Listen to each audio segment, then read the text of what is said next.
Hello students, BA second year की भूगोल की क्लास में स्वागत है आप सभी का। इसमें हम विश्व की जनजातियों का अध्ययन कर रहे हैं और आज हम विश्व जनजातियों में भारत की एक जनजाति है गोंड जनजाति, उसके बारे में अध्ययन करेंगे। गोंड जनजाति ये भारत की जनजाति है और सबसे बड़ी जनजाति है। ये जनसंख्या की दृष्टि से भारत की सबसे बड़ी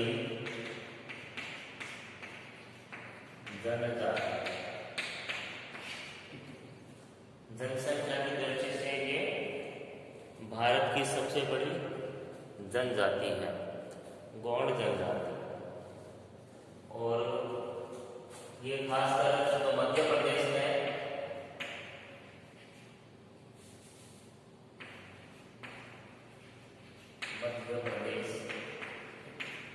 यहाँ ये अधिक फैली हुई है, मध्य प्रदेश। और इसके जो क्षेत्र है ये विंध्याचल, महादेव और सतपुड़ा की जो पहाड़ियां हैं ये इसका क्षेत्र रहा है। इस जनजाति का 1760 तक शासन रहा है, यानी इस जनजाति के जो लोग हैं उन्होंने शासन किया है। मगर मराठा के आक्रमण के बाद इनका शासन समाप्त हो गया 1760 में। उसके बाद इस जनजाति के लोग अपनी परंपराओं को, अपनी आन बान शान को बचाने के लिए जंगलों में चले गए या दुर्गम क्षेत्रों में चले गए। तो तब उसके बाद से इनका जो संपर्क है वो आधुनिक सभ्यता से अलग हो गया और ये जनजाति के रूप में ये विकसित हो गई। तो 1760 तक इस जनजाति ने शासन किया और इसका जो क्षेत्र है ये मध्य प्रदेश है, विंध्याचल, महादेव की पहाड़ियां हैं,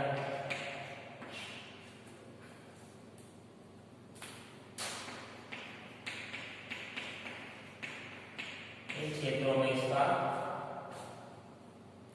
निवास है इस जनजाति का। ठीक है। और अलग अलग क्षेत्रों में ये अलग अलग समूह है गोंड जनजाति के, अलग अलग समूहों में ये बटी हुई है। तो उन क्षेत्रों में इन्हें अलग अलग नामों से जाना जाता है। फिर नेक्स्ट है इनकी शारीरिक विशेषताएं, गोंड जनजाति की शारीरिक विशेषताएं। अब इस जनजाति में सबसे पहले कद की बात करेंगे। इस जनजाति के लोगों का जो कद है वो 5 फुट 5 इंच तक होता है। लेकिन कुछ जैसे रतनपुरिया और नवागढ़िया, इस जनजाति के लोगों का जो कद है वो 6 फीट तक भी होता है। इनका रंग काला होता है, बाल काले और रूखे होते हैं। इनके जो मूंछ है उनमें बाल कम होते हैं, नाक बड़ी और फैली हुई होती है। शारीरिक गठन इनका संतुलित होता है, किंतु यह देखने में सुंदर नहीं होते हैं। और जो स्त्रियां हैं उनका त्वचा का रंग कुछ कम काला होता है। निवास प्रदेश, गोंड जनजाति कहाँ निवास करती है? देखो, इस जनजाति के लोग मध्य प्रदेश, छत्तीसगढ़, आंध्र प्रदेश के पठारी क्षेत्रों में ये रहते हैं। दक्षिण में ये गोदावरी नदी और उत्तर में विंध्याचल जो पर्वत है वहाँ भी ये निवास करती है गोंड जनजाति के लोग। वस्त्र और आभूषण, इस जनजाति के जो वस्त्र और आभूषण की बात करेंगे एक बात यह है कि ये जो गौड़ जनजाति है, ये इनका जो निवास है वो पठारों पे होता है। पठारों पर इनका जो निवास स्थान है वो पठारों पे है। एक पठारों पे ये निवास करते हैं गौड़ जनजाति। वस्त्र और आभूषण, वस्त्र और आभूषण में सबसे प्रमुख इनमें गोदना है। गोदना, गोदने का अर्थ है, अगर वर्तमान में जैसे टैटू बनाते हैं लोग, टैटू, ठीक है, ये गोदना ही कहलाता है। आधुनिक तो समय में जो शरीर पर कोई कुछ व्यक्ति नाम लिखवाते हैं या कुछ अलग अलग तरह के डिजाइन बनवाते हैं जिन्हें टैटू कहते हैं, और पुराना नाम उनका गोदना है। तो यहाँ स्त्रियां और जो पुरुष है वो अपने शरीर को मतलब गुदवाते हैं या टैटू बनाते हैं। अलग अलग चित्रकारी है ये अपने शरीर पे बनवाते हैं। उसके अलावा ये सूती वस्त्र पहनते हैं। ये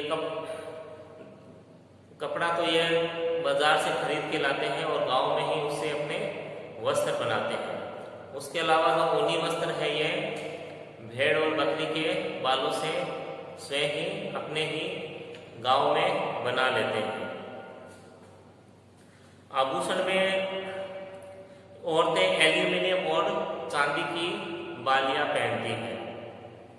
इसके अलावा जो स्त्रियां हैं वो मूंगे और कोड़ियों से गूंथकर हार बनाती है, और पशुओं के जो सींग है उसे कंघे ये बनाते हैं। नेक्स्ट है औजार एवं उपकरण। तो औजार और उपकरण में ये इन्हीं के गांव में एक लोहार होता है। लोहार, इनके गांव में ही एक लोहार होता है जो औजार बनाने का कार्य करता है।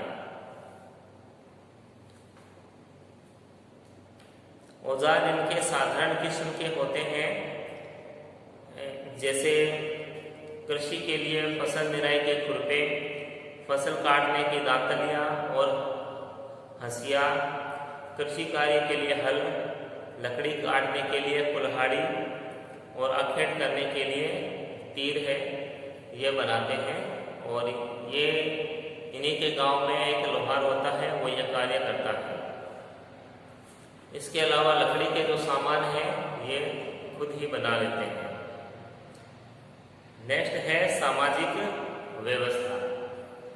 गौड़ जनजाति की जो सामाजिक व्यवस्था है उसमें पुरुषों को अधिक महत्व है प्रदान किया गया है। अगर पिता की मृत्यु हो जाती है तो संपत्ति पे जो अधिकार है वो उसके पुत्रों का होगा, न कि पुत्रियों का।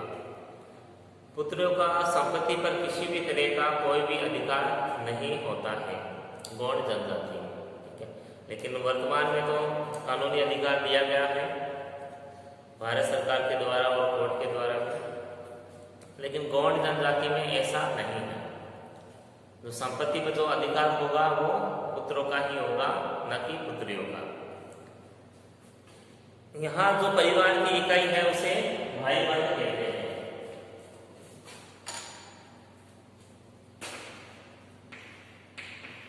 परिवार की इकाई को ये भाई बंध कहते हैं। परिवार की इकाई को भाई बंध कहते हैं। उसके अलावा जो विवाह है,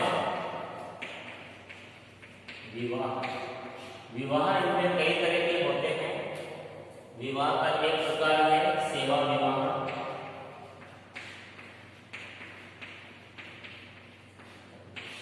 सेवा विवाह, अब सेवा विवाह में क्या होता है, इसमें लड़का लड़की के घर पे रहता है और वहां पे 2 से 5 साल तक 2 से 5 साल तक काम करता है लड़की के घर पे। काम जैसे कृषि करना, पशुओं को चारा डालना, कई तरह के जो घर में घरेलू कार्य होते हैं वो करता है। और इसके द्वारा वो लड़की के जो माँ बाप है उन्हें प्रसन्न करने का या मनाने का प्रयास करता है। 2-3 वर्ष के बाद लड़का और लड़की का विवाह कर दिया जाता है, तो ये सेवा विवाह कहलाता है। सेवा विवाह कहते हैं क्योंकि जो लड़का है वो लड़की के घर रहकर 2 से 5 साल तक कार्य करता है या अपनी सेवाएं देता है। उसके पश्चात इसमें विवाह के उपरांत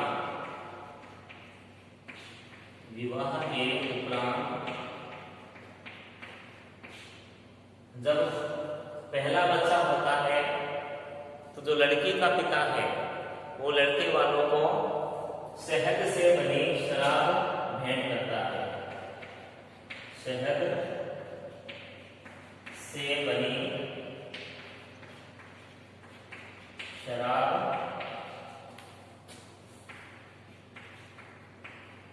भेंट करता है लड़के वालों को। ठीक है, जब पहली संतान होती है तो लड़की का पिता लड़के वालों को शहद से बनी शराब भेंट करता है। इनमें जो तलाक है वो केवल पुरुष ही ले सकता है।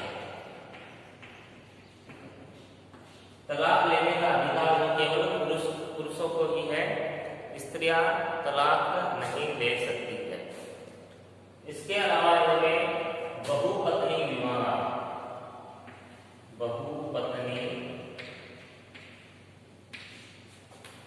विवाह भी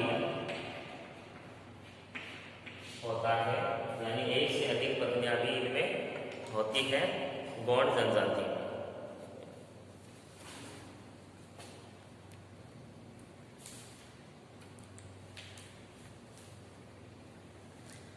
इसके अलावा जो गांव है इनके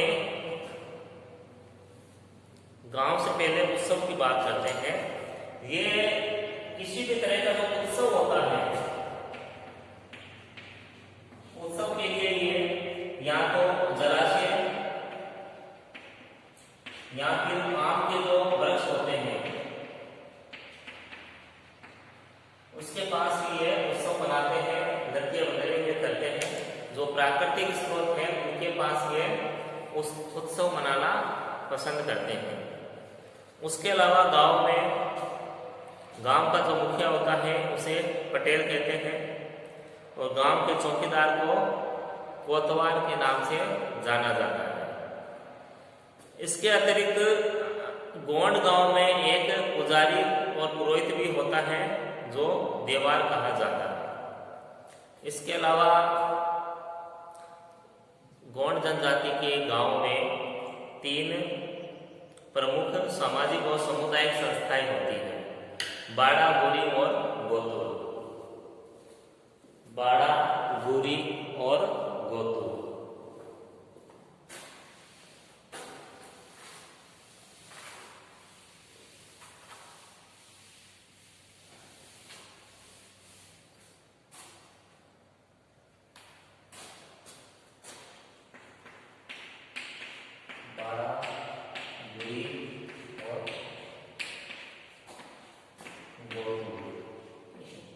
ये 3 संस्थाएं होती है, सामाजिक संस्थाएं हैं गौड़ जनजाति की।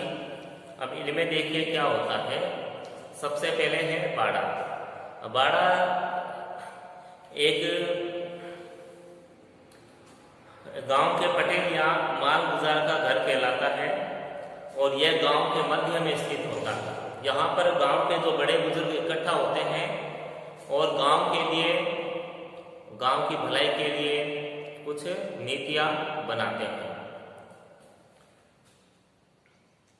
अगर कोई सरकारी अफसर भी यहाँ रुक सकता है अगर गांव में गुरी ना हो। ठीक है, अगर गांव में गुरी नहीं होती है तो वो व्यक्ति बाड़ा में रुकता है सरकारी अफसर। फिर नेक्स्ट है गुरी। गुरी एक कम्युनिटी हॉल होता है गांव का, और इसका आकार गांव की जनसंख्या पर निर्भर करता है, और इसका जो निर्माण है गांव के प्रत्येक व्यक्ति यानी सामूहिक सहयोग के द्वारा किया जाता है, और समय समय पर गुरी में मनोरंजन कार्य भी आयोजित किए जाते हैं। फिर नेक्स्ट है गोतुल। अब गोतुल में क्या है, अविवाहित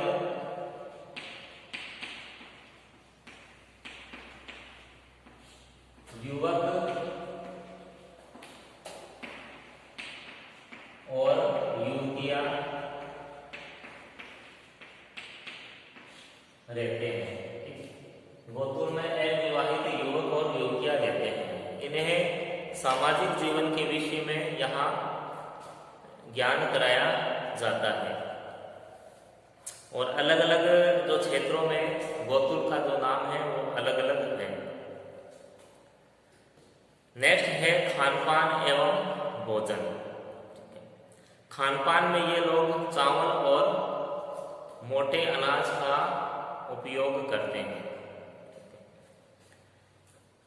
उसके अलावा जो प्राकृतिक पर्यावरण है, प्राकृतिक पर्यावरण से मिलने वाला जो खाद्य पदार्थ है उस पर भी ये निर्भर रहते हैं, जैसे कंदमूल है, शहद है, शहद और आंवला है, ये भी ये खाने में उपयोग में लाते हैं, और शहद की ये शराब भी बनाते हैं और उसका उपयोग करते हैं।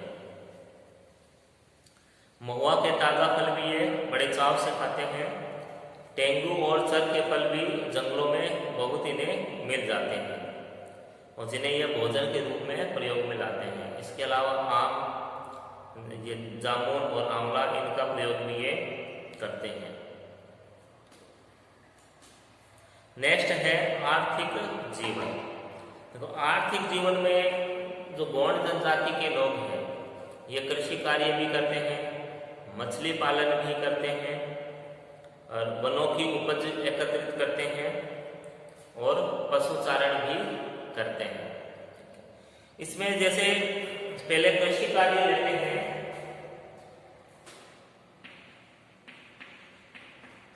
कृषि कार्य।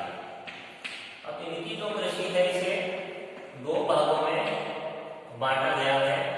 पहला है दीपा कृषि और दूसरा है पेंडा कृषि।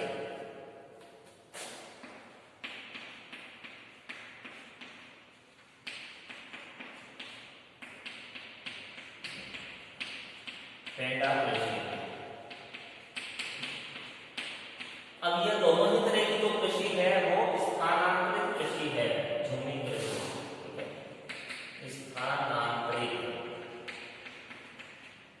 स्थानांतरित कृषि है, और स्थानांतरित कृषि है, इसके विषय में पहले ही आपको पढ़ाया जा चुका है। यानी जंगल के किसी एक भाग को ये जलाकर उसे साफ करते हैं और वहां पर 2 से 3 वर्ष तक कृषि करते हैं। उसके बाद उस क्षेत्र को ये छोड़कर अन्यत्र कृषि करने लगते हैं। तो इसमें जो दीपा कृषि है,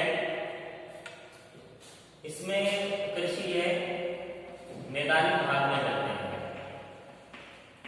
मैदानी भाग में, ठीक है। और स्थानांतरित कृषि है ये, और पेड़ा कृषि में ये जो कृषि है पठारी क्षेत्रों में करते हैं, पठारी क्षेत्र में सीधी नुमा कृषि करते हैं। तो ये अंतर है इसमें दीपा कृषि और पेंडा कृषि। दीपा कृषि है मैदानी क्षेत्रों में करते हैं, और पेंडा कृषि है ये पठारी क्षेत्रों में करते हैं। एक सीधी नुमा कृषि होती है। उसके अलावा इनमें है फिर पशुपालन कृषि के बाद है पशुपालन।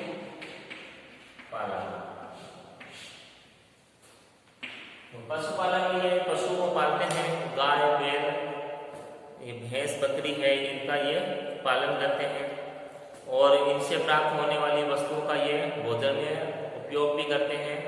और इसके अतिरिक्त पशुओं से प्राप्त होने वाले कुछ जो वस्तुएं हैं ये अपने निकट के कस्बे में बेचकर कुछ धन भी अर्जित कर लेते हैं। फिर नेक्स्ट है मत्स्य पालन। मत्स्य पालन भी ये करते हैं और जैसे बस्तर छत्तीसगढ़ में जो बस्तर जिला है वहाँ के जो गोंड जनजाति के लोग हैं ये मत्स्य पालन का कार्य करते हैं। फिर नेक्स्ट है उद्योग। जो गोंड जनजाति के लोग हैं ये उद्योगों से भी जुड़ गए हैं क्योंकि ये घने जंगलों में रहते हैं, पठारी क्षेत्रों में रहते हैं और जो पठारी क्षेत्र होते हैं वहाँ खनिज बहुत अधिक प्राप्त होता है। तो यहाँ पर जैसे अब जो जंगल है, जंगलों पे अधिकार तो अब गवर्नमेंट का हो गया है, सरकार के नियंत्रण में है, जंगल भी आदिवासियों के नहीं रहे अब। तो यहाँ जो कंपनियां हैं जो खुदाई का कार्य करती है, अलग अलग तरह के जो खनिज है उनकी खुदाई करती है, तो उनसे भी ये जुड़ गए हैं लोग और खुदाई के कार्य में लगे हैं, जिससे इनको आर्थिक लाभ भी हो रहा है। फिर नेक्स्ट है वर्तमान शिक्षा का प्रभाव कि गोंड जनजाति पर वर्तमान शिक्षा का क्या प्रभाव पड़ रहा है। अब गोंड जनजाति के जो लोग हैं वर्तमान में आधुनिक समाज से अब जुड़ते जा रहे हैं क्योंकि अब जैसे खेत है इनके, जो खेत है इनके, जो जंगल है वहाँ पर जो अलग अलग कंपनियां भी आ गई हैं और जो खनिज है माइनिंग का कार्य किया जाता है। तो बहुत सारे जो गोंड जनजाति के लोग हैं वहाँ अलग अलग जो मिनरल्स है, जो खाने हैं वहाँ पे काम करते हैं और नगरों के पास में इन्होंने बस्तियां भी बना ली हैं। तो आधुनिक समाज से अब ये लोग जुड़ते जा रहे हैं, चिकित्सा, स्वास्थ्य, शिक्षा है उनका लाभ अब ये ले रहे हैं। यानी आधुनिकता अब इनमें आ रही है और अपना जो आदिम जीवन है उसे ये अब त्याग रहे हैं। तो ये थी गोंड जनजाति। नेक्स्ट वीडियो में हम पढ़ेंगे मसाई जनजाति। मसाई जनजाति। अब गोंड जनजाति और मसाई जनजाति है ये पठारी क्षेत्रों में निवास करती है, इसलिए गोंड के बाद हम मसाई जनजाति पढ़ेंगे। मसाई जनजाति है ये भी एक अफ्रीका की जनजाति है। तो आज के लिए इतना ही, तब तक घर पे रहें।